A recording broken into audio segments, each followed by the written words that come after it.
नमस्कार, आप देख रहे हैं कंज्यूमर इज किंग। मैं हूं आपके साथ प्रशांत पांडे। भारत में हवाई यात्रा करने वालों के लिए एक बड़ी राहत की खबर सामने आ रही है। अब तक सबसे बड़ी टेंशन यही होती थी कि अगर आखिरी वक्त पे कोई मजबूरी आ जाए, इमरजेंसी आ जाए, फ्लाइट मिस करनी पड़ जाए या टिकट कैंसिल करना पड़े तो पूरे पैसे डूब जाते थे।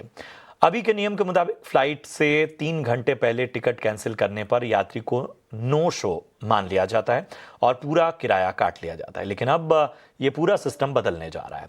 अगले 2 से 3 महीनों में ऐसा नया मॉडल लागू हो सकता है जिसमें बिना कोई अतिरिक्त पैसा दिए यात्री को लास्ट मिनट कैंसिलेशन पर भी रिफंड मिल सकेगा। सरकार और एयरलाइंस मिलकर एक नया मैकेनिज्म बनाने पर काम कर रहे हैं, जहां हर टिकट की कीमत में एक छोटा सा इनबिल्ट इंश्योरेंस हिस्सा जोड़ा जाएगा। यात्री को इसके लिए कुछ भी अलग से नहीं देना होगा। लेकिन सबसे बड़ा सवाल यही है कि कैंसिलेशन पर 80% रिफंड, क्या ये मॉडल लंबे समय तक काम कर पाएगा? इंडस्ट्री और ख़ासतौर से सेक्टर के लिए कितना फिजिबल है? क्या यात्रियों का भरोसा बढ़ाने के लिए नया इंश्योरेंस मॉडल सही है? अगर कैंसिलेशन बढ़े तो क्या इंश्योरेंस कंपनियां और एयरलाइंस में किसी तरह कॉन्फ्लिक्ट तो नहीं होगा? क्या एयरलाइंस का 50 रुपये प्रीमियम उठाना क्या वाकईयों को राहत देगा, या नया रिफंड मॉडल हवाई यात्रा को आम यात्रियों के लिए और सुरक्षित बनाएगा? अब नियम क्या है ये आप ग्राफिक्स के शक्ल में आप देखते रहेंगे और हम अपने एक्सपर्ट से भी इसको बहुत ही आसान भाषा में समझने की कोशिश करेंगे। आज हमारे साथ चर्चा में जुड़ रहे हैं पूर्व सदस्य इरिडा नीलेश साठे साहब। Nilesh sir, thank you so much अपना कीमती समय देने के लिए। हमारे साथ मीत कपाड़िया भी जुड़ रहे हैं, ट्रेवल इंश्योरेंस हेड हैं पॉलिसी बाजार से। थैंक यू सो मच मीत अपना कीमती समय देने के लिए। हमारे साथ अजय प्रकाश जी भी जुड़ रहे हैं, travel and tourism expert. Ajay ji, आपका भी बहुत बहुत स्वागत। तो सबसे पहले चर्चा की शुरुआत नीलेश सर मैं आपसे ही करूंगा। सबसे बड़ा जो स्टेक है वो कहीं ना कहीं इंश्योरेंस और बाकी चीज़ों का ही है। सरकार और एयरलाइंस ने मिलकर जो नया रिफंड मॉडल बनाया है, जिसकी तैयारी चल रही है, बहुत सारी चीज़ों का वैसे इंतज़ार करना होगा। क्या ये भारतीय एविएशन सेक्टर के लिए गेम चेंजर साबित हो सकता है?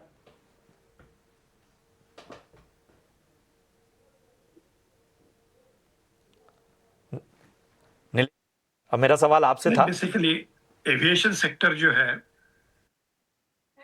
उसमें कई बार कैंसलेशंस होते हैं और फिर लोगों की तकलीफें बढ़ती है। अच्छा, कुछ समय तो बियॉन्ड कंट्रोल कैंसलेशन करना पड़ता है। कोई बीमारी पड़ गया, कोई घर के नजदीकी लोग बीमार पड़ गए, तो उस समय रिफंड जो होता है वो बहुत मुश्किल होता है। एयरलाइंस की भी दिक्कत है क्योंकि उनको भी फिर कैंसलेशन किया तो सीट खाली जाती है, तो इसलिए वो भी 3 घंटे के पहले अगर किसी का कैंसलेशन होता है तो वो कैंसिल नहीं करते। तो इसलिए जो रिफंड मिले उसके लिए कोई इंश्योरेंस की संभावना है क्या? तो इंश्योरेंस तो हर कॉन्टिजेंसी को कवर करती है और वो कॉन्टिजेंसी ये ज़रूर हो सकती है कि अगर किसी कारणवश किसी को एयरलाइंस की टिकट कैंसल करनी पड़े, तो ये कॉन्टिजेंसी जो है वो कवर हो सकती है ज़रूर। और इसलिए गवर्नमेंट सिविल एविएशन डिपार्टमेंट जो है वो इंश्योरेंस कंपनीज के साथ चर्चा कर रही है कि जैसे आपको मालूम होगा कि जब हम ट्रेन से रिजर्वेशन करके जाते हैं और कहीं एक्सीडेंट होता है, तो नाममात्र 1 रुपए से कम रेट में 3 इंश्योरेंस कंपनीज ऑल्टरनेटिवली आपको इंश्योरेंस कवर देती है 10 लाख तक का। तो वैसे ही यहाँ अगर कुछ 2 मॉडल है, एक तो इंडिविजुअल इंश्योरेंस कंपनी कवर करे या फिर 2-3 इंश्योरेंस कंपनी जॉइन करके सेम रेट पे कवर करे। तो ऐसा कुछ हो सकता है क्या? इसकी जाँच पड़ताल शायद सिविल एविएशन मिनिस्ट्री कर रही है, जो कि खबर आई है। और हो सकता है कि उसके बाद ये नाममात्र प्रीमियम लेके कोई 50 से 100 रुपए तक ये 11th आवर कैंसलेशन जो है फॉर स्पेसिफिक रीजंस, तो वो रीजन स्पेसिफाई होंगे पॉलिसी कंडीशन में और उसका कवरेज मिल जाएगा। तो ये एक बात चल रही है। बिल्कुल। तो तमाम चीज़ें, कोई भी रिफ़ॉर्म है, कोई भी नियम है, उसमें बहुत सारे सुधारों के तहत ही चीज़ें आगे बढ़ती हैं। मीत, मेरा अगला सवाल आपसे है। हमें ये बताइए, ख़ास तौर पे अगर हम देखें इस पूरे मॉडल को, जो टिकटों में इनबिल्ट ट्रैवल इंश्योरेंस जोड़ने का जो प्रस्ताव है, इसे कैसे देखते हैं? मतलब आम तौर पर इस तरह की जो चीज़ें हैं, वो तो प्रैक्टिस में हैं ही। रेलवे सबसे बड़ा उदाहरण है। लेकिन ख़ास तौर पे एयरलाइंस वाले सेक्टर के लिए, जहां पर एक फीस भी तय होती है, जहां पर डायनेमिक प्राइसिंग बहुत बड़ा फैक्टर हो जाता है, इन सारी चीज़ों को देखते हुए कितना फिजिबल मान रहे हैं प्रैक्टिकली? कितना आपको लगता है लंबे समय तक टिक सकता है? जी, बिल्कुल। अगर खास करके मैं डोमेस्टिक ट्रैवल इंश्योरेंस सेक्टर की अगर हम बात करें, तो डोमेस्टिक ट्रैवल में आज भी अगर आप किसी भी ऑनलाइन एजेंसी के थ्रू अपनी फ्लाइट की टिकट बुक करते हैं, तो वहाँ पे एक आपको छोटा-सा एक अमाउंट दिखता है, प्रीमियम दिखता है, जो कि कैंसल फॉर एनी रीज़न तरह का एक इंश्योरेंस कवर होता है। जो कि काफ़ी सिमिलर है जो अभी गवर्नमेंट सोच रही है उसकी लाइन्स पे। क्योंकि कैंसल फॉर एनी रीज़न का मतलब है कि अगर मान लीजिए कि 11th आवर में आके अगर मेरे को मेरी फ्लाइट कैंसल करनी पड़ती है due to any XYZ reason, तो एक फ्लाइट की टिकट में 2 कैंसलेशन के टाइम पे 2 डिफरेंट कंपोनेंट्स होते हैं। एक होता है कि आपकी कैंसलेशन पेनल्टी, जो आपकी एयरलाइन्स आपको चार्ज करती है, और दूसरा होता है कि रिफंड का जो अमाउंट होता है। जैसे मान लीजिए कि ₹5000 की आपकी टिकट है, तो उसमें से ₹3000 अगर कैंसलेशन पेनल्टी है, और फ्लाइट फ्लाइट एयरलाइन्स ऑपरेटर जो है वो आपको ₹2000 तक रिफंड कर देगा अगर आपने उस टिकट को कैंसल करा। जो भी अलग-अलग आपके टाइम फ्रेम होते हैं उसके हिसाब से 3 घंटे पहले, 4 घंटे पहले, जैसे भी जैसे आपका जो भी रूल्स एंड नॉमिनेशन होते हैं। इसका प्रीमियम आजकल जो है वो ₹180 से लेके ₹700 के बीच में कहीं न कहीं हमें मिलता है, डिपेंडिंग ऑन कि हम कब फ्लाइट को बुक कर रहे हैं। तो ये प्रोडक्ट आज भी अवेलेबल है, हालाँकि ये उस प्राइस रेंज में नहीं है कि जहाँ पे हम जैसे गवर्नमेंट जो प्लान कर रही है कि एक मिनिमम के साथ उसको इंट्रोड्यूस करा जाए, उस प्राइस रेंज में नहीं है, मगर ये कवर आज भी अवेलेबल है।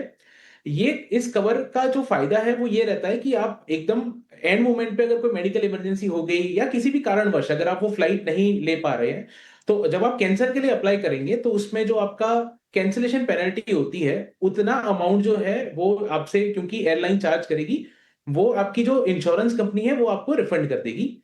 अब इसको इसको हम ऐसे भी देख सकते हैं कि मान लीजिए कि ये आज इतना थोड़ा कॉस्टलियर साइड पे इसलिए है क्योंकि इसकी अवेयरनेस कम है। लोग इसके बारे में नहीं जानते हैं, या तो फिर उनको लगता है कि शायद ये मेरा रिफंड नहीं आएगा, या उनको तरीका नहीं पता है कि इसका रिफंड मेरे को कैसे क्लेम करना है। उसके बारे में अवेयरनेस ना होने की वजह से लोग कम ऑप्ट कर रहे हैं या कम खरीद रहे हैं इस प्लान को। किसी भी बिज़नेस की तरह इस मॉडल को भी हमें ऐसे देखना चाहिए कि जैसे-जैसे इकोनॉमीज़ ऑफ स्केल बढ़ती जाएगी, अगर ज़्यादा लोग इसको ऑप्ट करते हैं, अगर ज़्यादा एक बड़ा प्रीमियम पूल बनता है, जहाँ पे इंश्योरेंस कंपनीज़ भी सस्टेन कर पाती है फॉर अ लॉन्गर टाइम, और वहाँ पे हमें ये भी देखना होगा कि कितना कैंसलेशन परसेंटेज चलता है। अगर मान लीजिए कि आप 7 टू 8% कैंसलेशन पे चल रहे हैं, तभी भी शायद आपका जो मॉडल है वो सस्टेन कर पाएगा। तो वहाँ पे 2 चीज़ें बहुत ही इम्पोर्टेंट हो जाती है कि एक तो कैंसलेशन रेट कितना चल रहा है, और दूसरा कि इसका एडॉप्शन हम कितना करवा पाते हैं।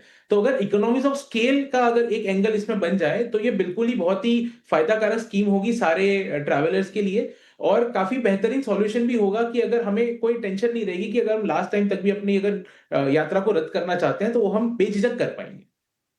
ये पहलू भी बहुत आवश्यक हैं, जिनको कहीं न कहीं नज़रअंदाज नहीं किया जा सकता। इन सब के बीच में अजय सर, हमें ये बताइए कि आप इस पूरे मैकेनिज़्म को कैसे देख रहे हैं? और सबसे बड़ा जो सवाल यही आता है कि जब जैसे ही एयरलाइन की बात आती है, इंश्योरेंस इंडस्ट्री की बात आती है, तो कई बार ऐसा होता है कि कॉन्फ्लिक्ट की भी बात आती है। मतलब कोविड में भी हमने देखा कि केस टू केस बहुत सी चीज़ें ऐसी थीं जिसमें कहीं ना कहीं प्रीमियम और बाकी चीज़ों का टकराव, या ख़ास तौर पे क्लेम देने में जो चुनौतियां आ रही थीं, आपको यहाँ पर मुख्य रूप से चुनौती कहाँ दिखती है?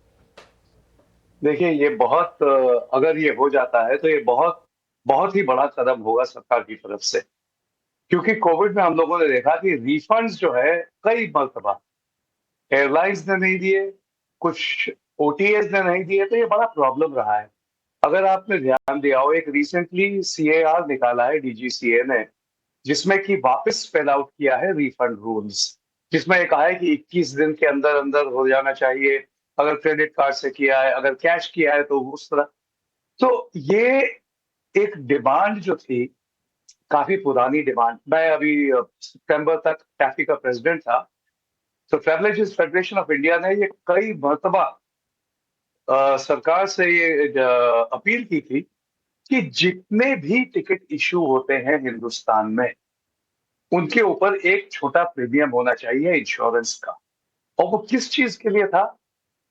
ये तो नई चीज लाए हैं कि मेडिकल इमरजेंसी। हम लोगों का एक बहुत बड़ा कंसर्न ये था कि जब कोई एयरलाइन फेल हो जाती है, जैसे कि किंगफिशर हुई, जैसे कि आपके जेट एयरवेज हुई, और भी कई एयरलाइंस हुई हैं, तब उस वक्त पैसेंजर को कौन पैसा देगा? पैसा एडवांस में दिया जाता है एयर ट्रैवल के लिए, कई बार महीनों पहले दिया जाता है। जब एयरलाइन फेल हो गई तो कौन देगा उसका पैसा?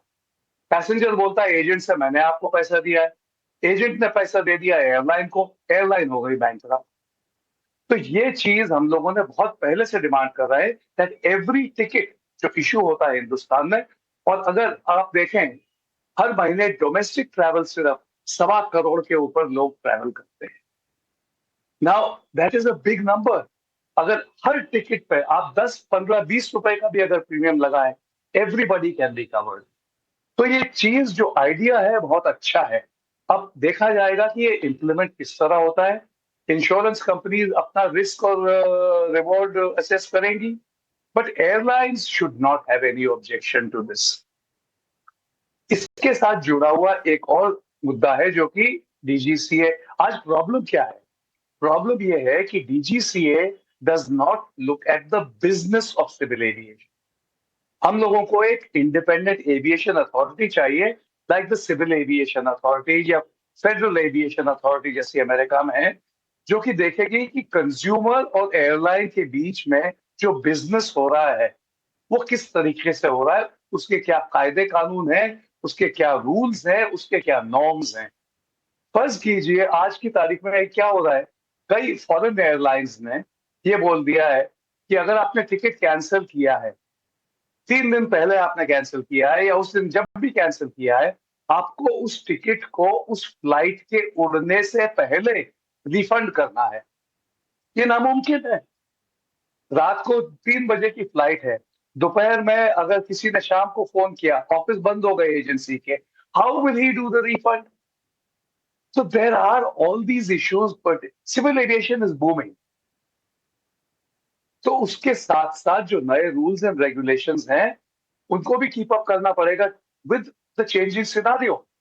और इसलिए अगर सरकार इस बारे में बात कर रही है कि इंश्योरेंस लाया जाए for last minute medical emergencies, as a travel industry representative मेरा तो यही उनसे गुजारिश है कि please look at the broader picture.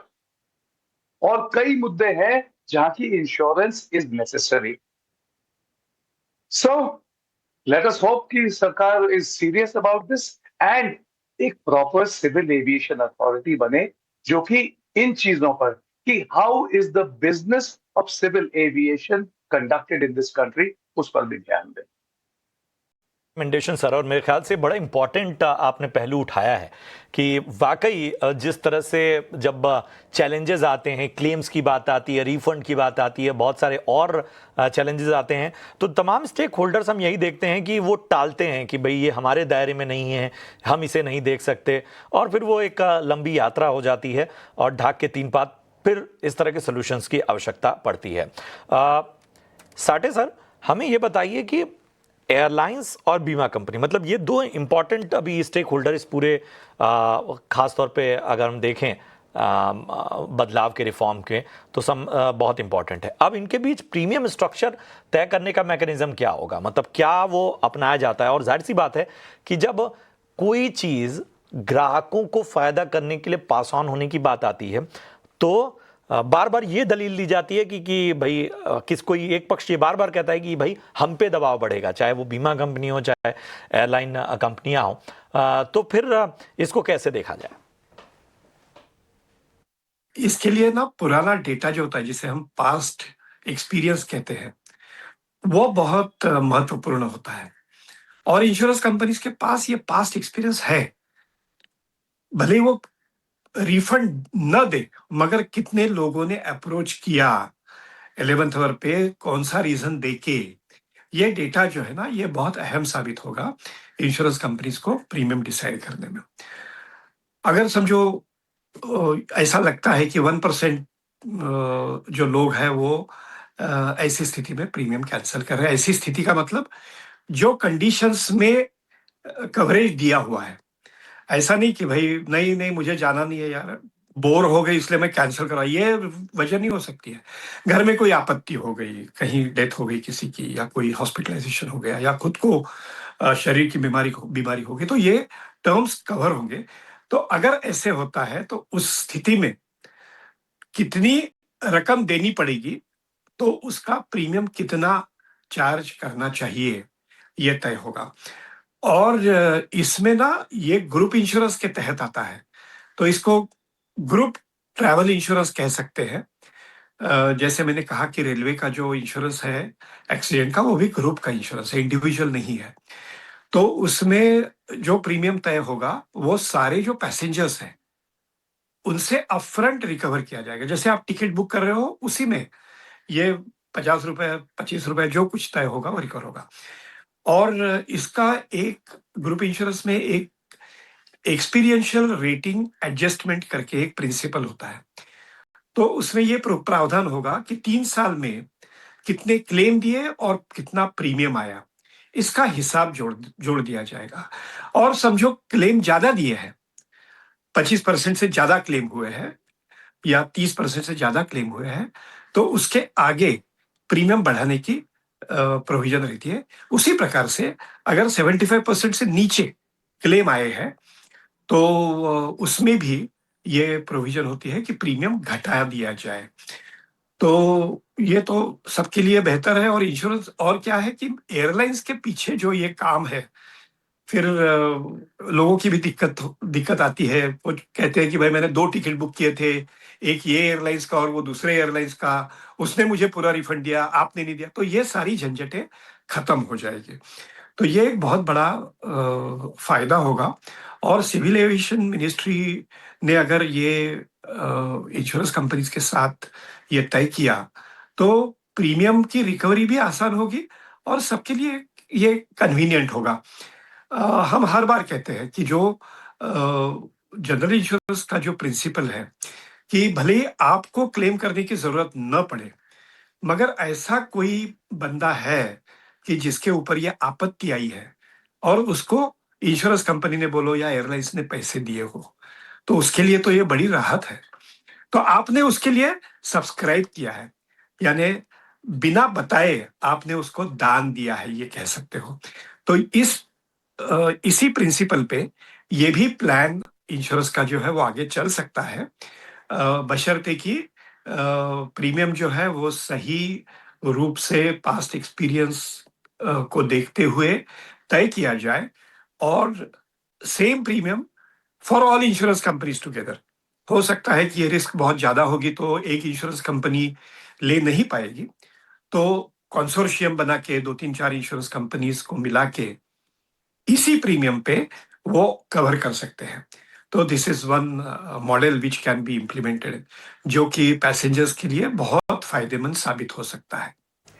Amazing insight sir. और जाहिर सी बात है यही जो तजुर्बा है वो हम एक जानकारी के तौर पर, इसको बड़ा इंफॉर्मेटिव शो हमने रखा है कि हम हर पहलू को ज़रा परखें। यहाँ पर मुझे एक छोटे से ब्रेक के लिए रुकना होगा। ब्रेक के उस पार चर्चा के बाकी कोण को भी समझेंगे, बाकी एंगल्स को भी समझेंगे इस छोटे से ब्रेक के बाद।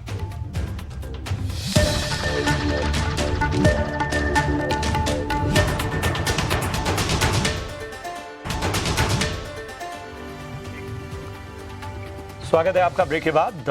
जिस तरह के बदलाव से हर सेक्टर गुजर रहा है, एयरलाइन इंडस्ट्री और इंश्योरेंस इंडस्ट्री को कहीं ना कहीं एक तरह से जोड़ के एक फ़ायदा कंज्यूमर तक पहुंचाने की कोशिश, उसी पर चर्चा हमारी चल रही है।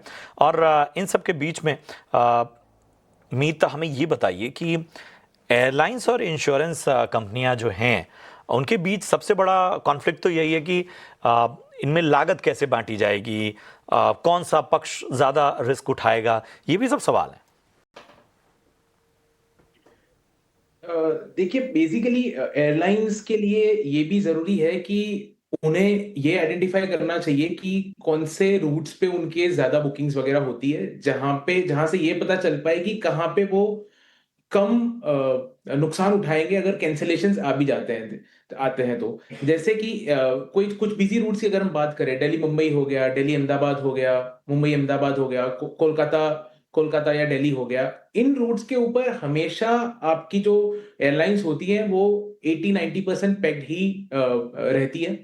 यहाँ पे कैंसिलेशन के टाइम पे आपको ज्यादा जो है वो लागत नहीं आ सकती एयरलाइंस इंडस्ट्रीज को।